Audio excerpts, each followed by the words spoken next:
I hope to show that most modern secret societies, and especially those that practice degrees of initiation, and that is the key, are really one society with one purpose.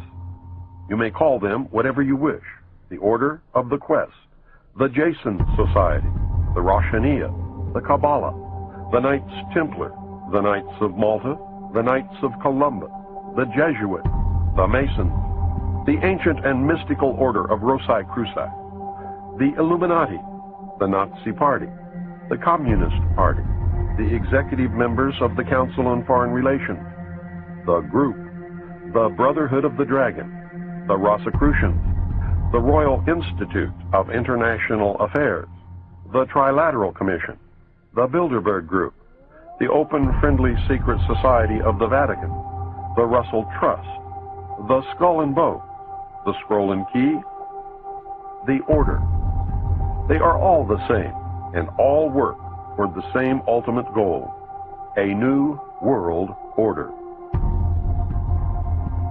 Those who will not use their brains are no better off than those who have no brains. You must accept that you have been cattle, and the ultimate consequence of being cattle, which is slavery, or you must prepare to fight, and if necessary die to preserve your God-given right to freedom. History is replete with whispers of secret societies, accounts of elders or priests who guarded the forbidden knowledge of ancient peoples, prominent men meeting in secret who directed the course of civilization are recorded in the writings of all people.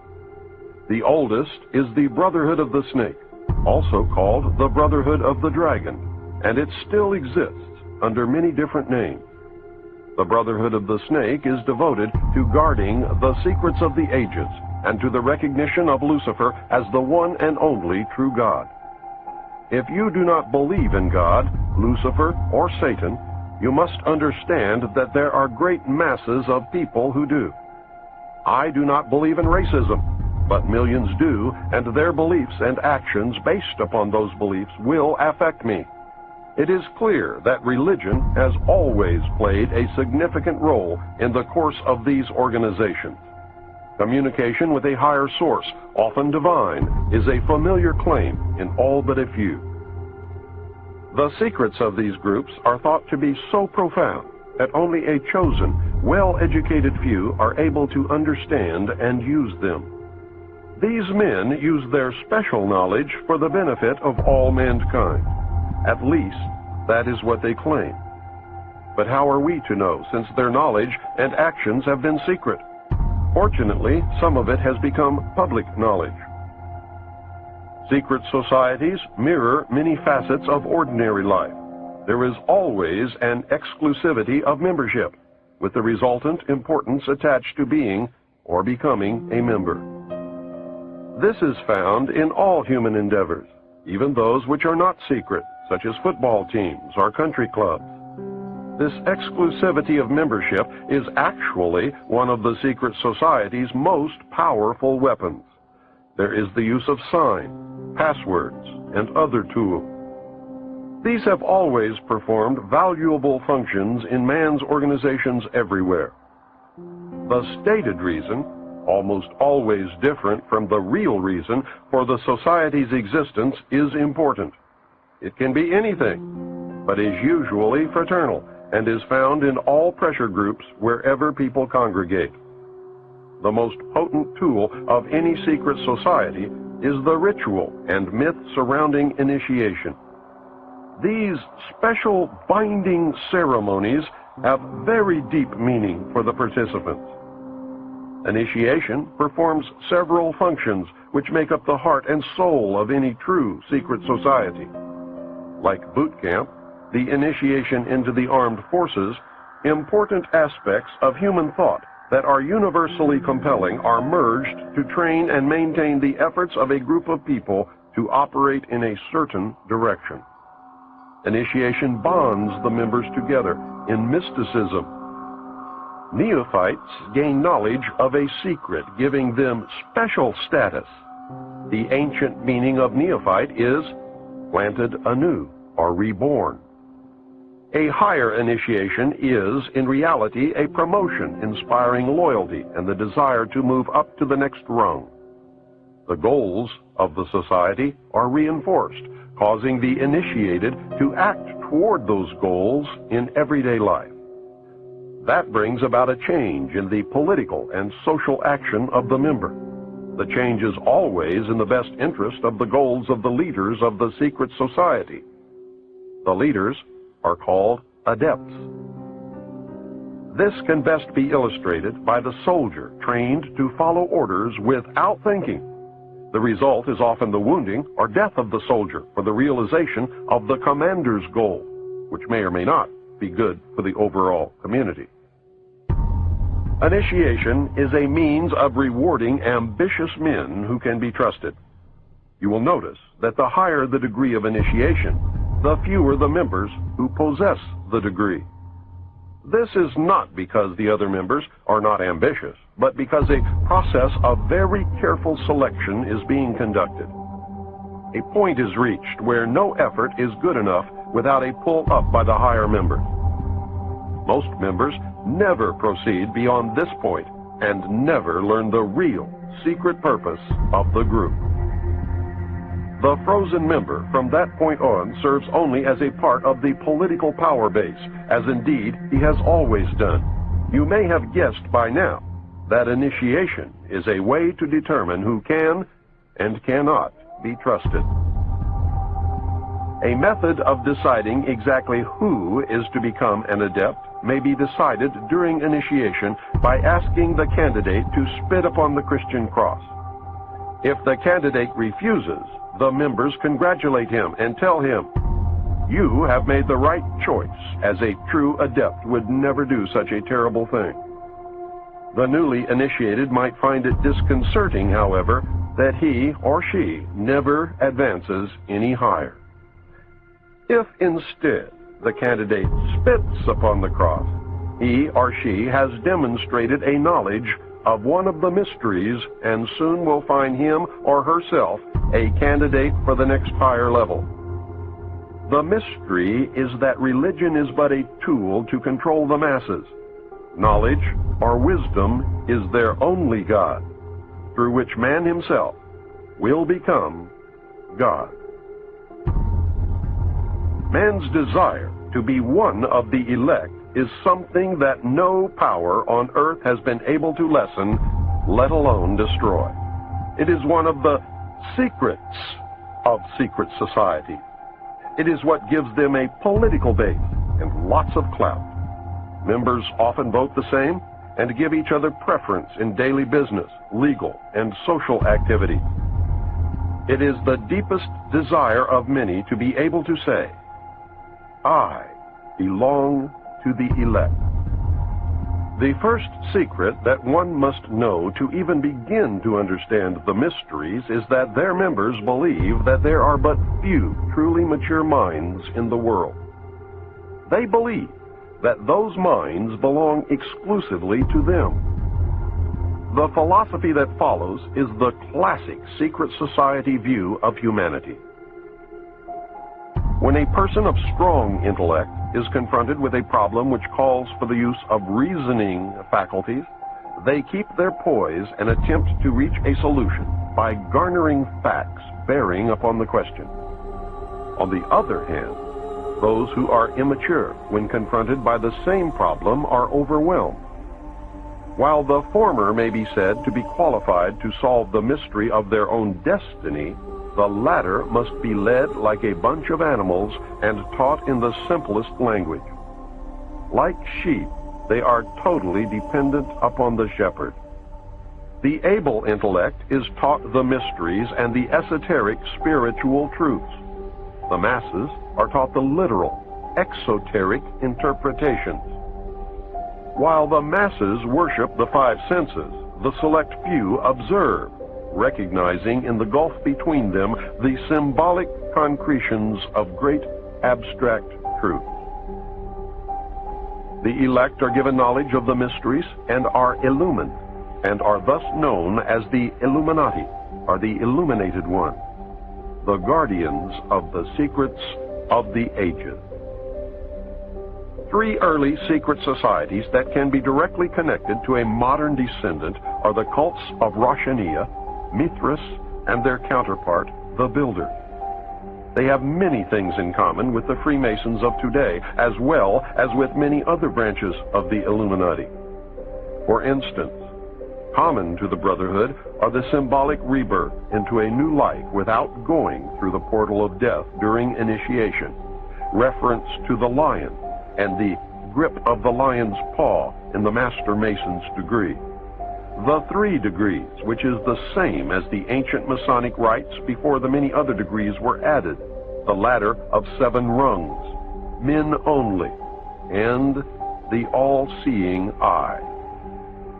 Of special interest is the powerful society in Afghanistan in ancient times called the Roshaniya, Illuminated One.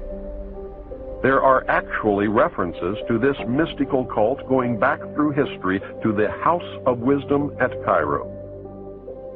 The major tenets of this cult were the abolition of private property, the elimination of religion, the elimination of nation-states, the belief that illumination emanated from the Supreme Being who desired a class of perfect men and women to carry out the organization and direction of the world.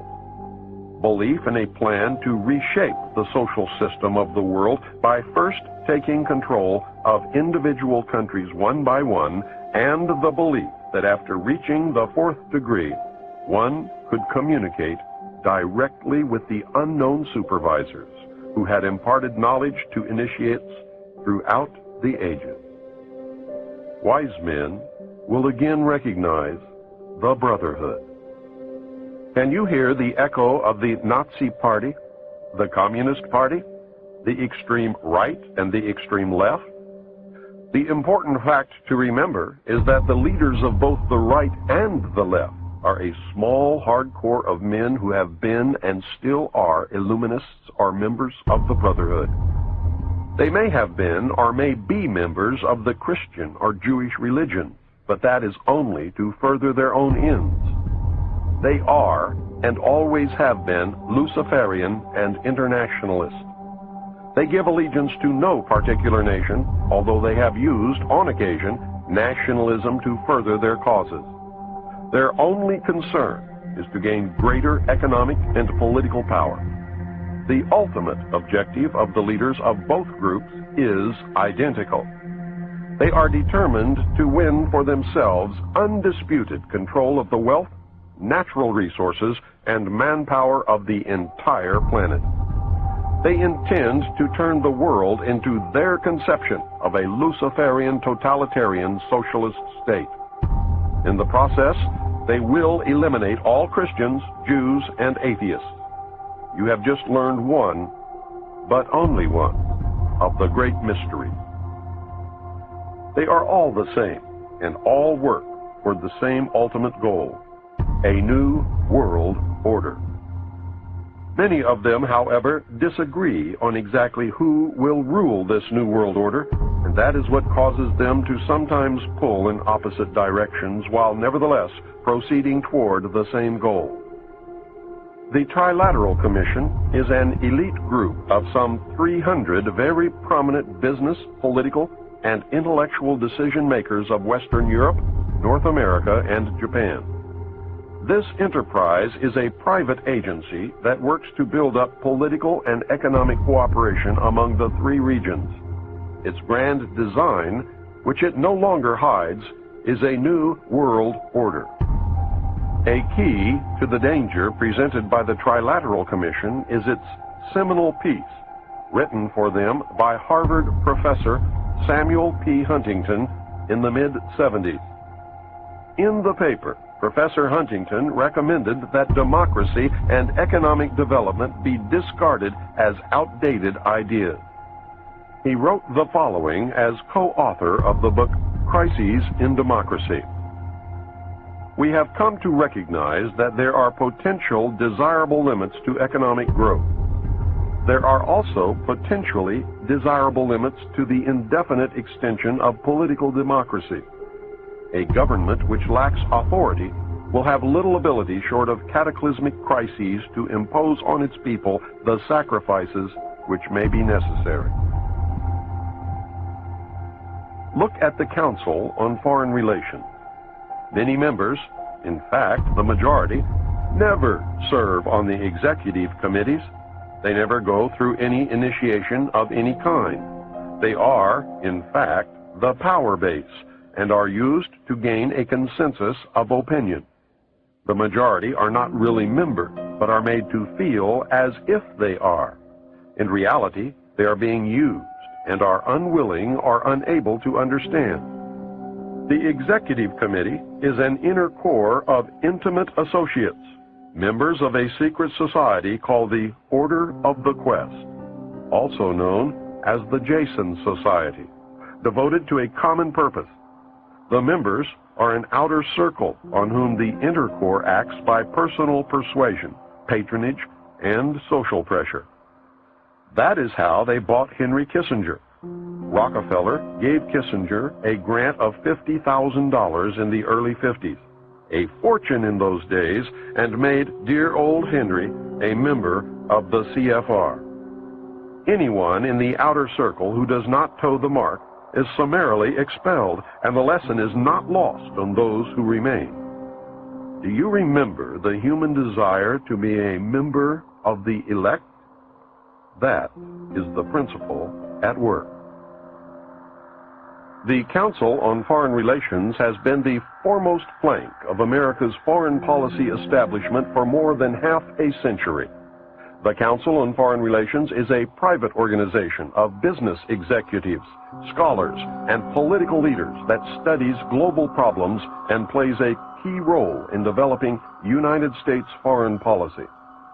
The CFR is one of the most powerful semi-official groups concerned with America's role in international affairs.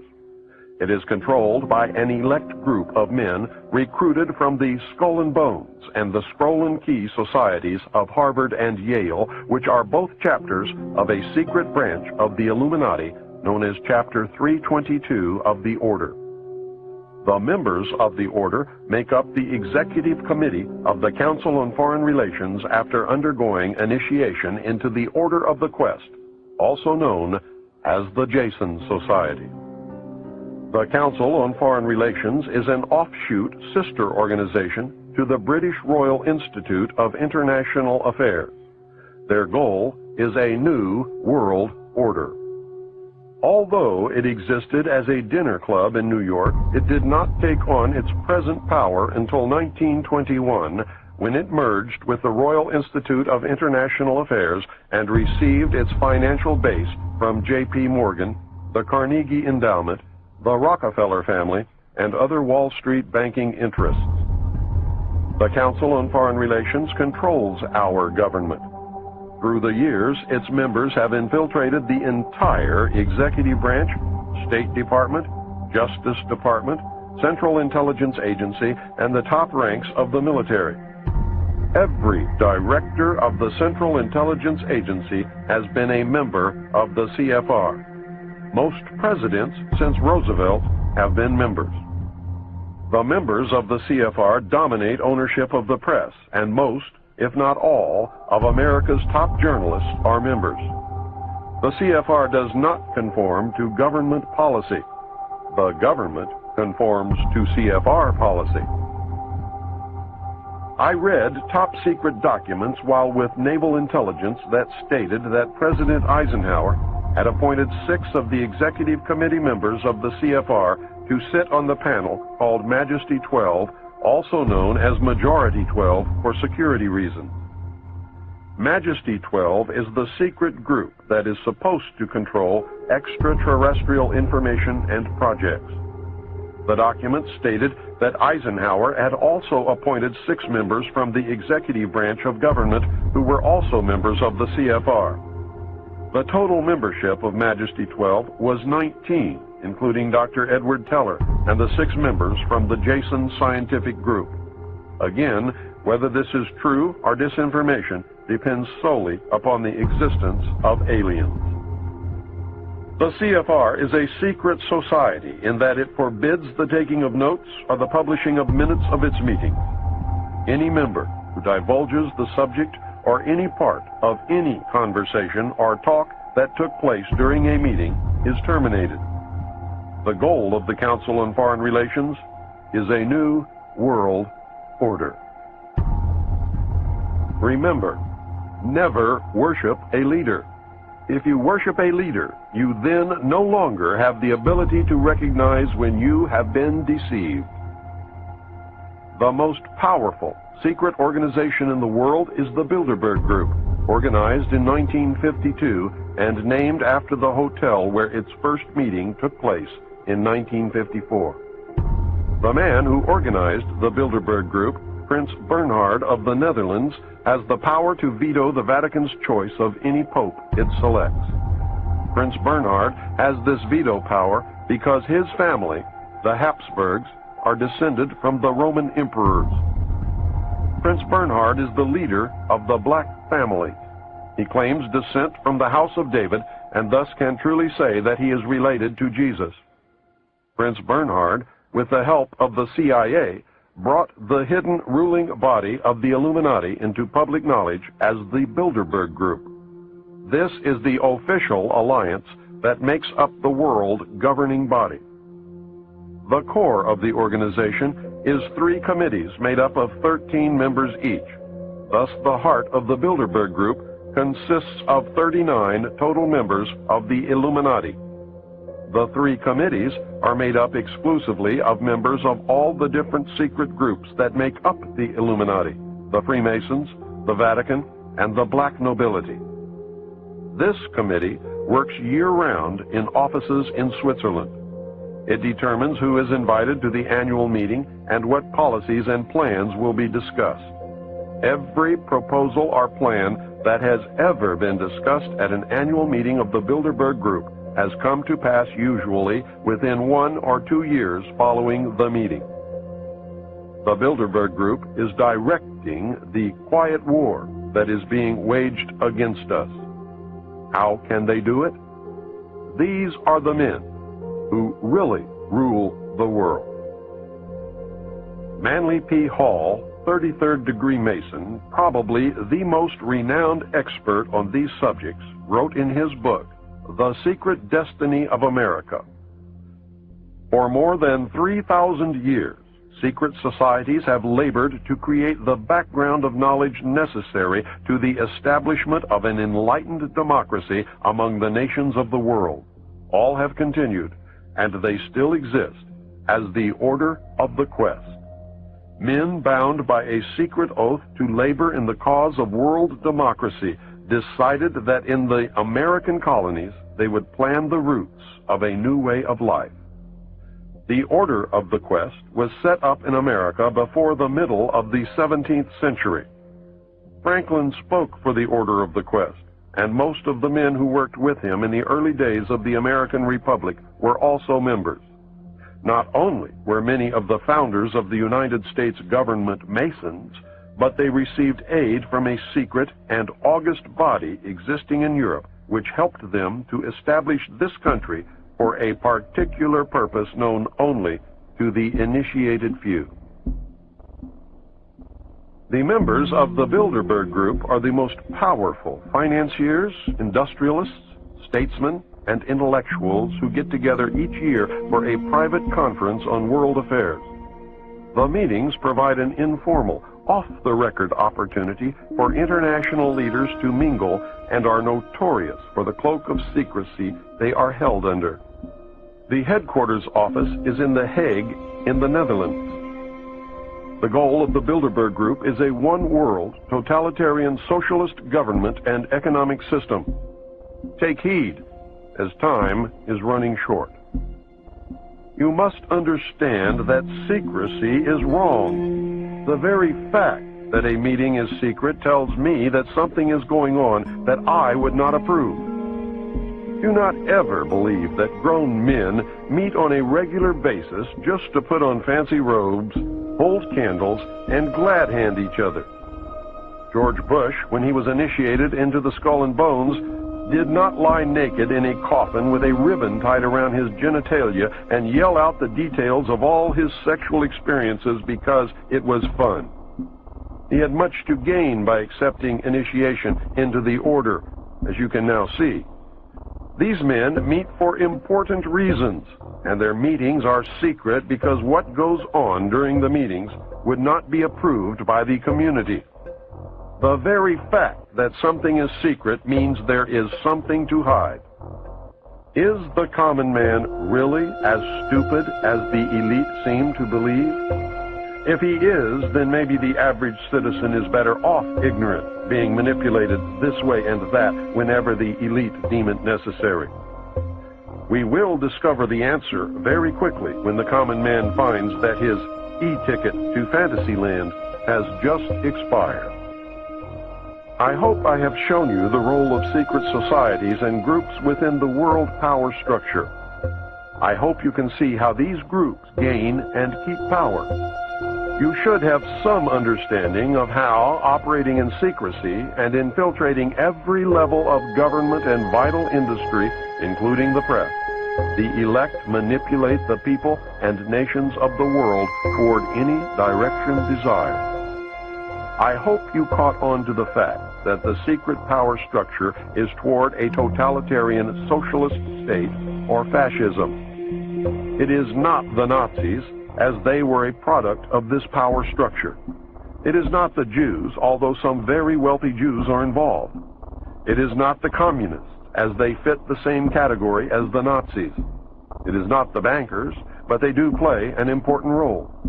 I also hope that you are beginning to look inside yourself to see if their reality fits. Are you getting the message?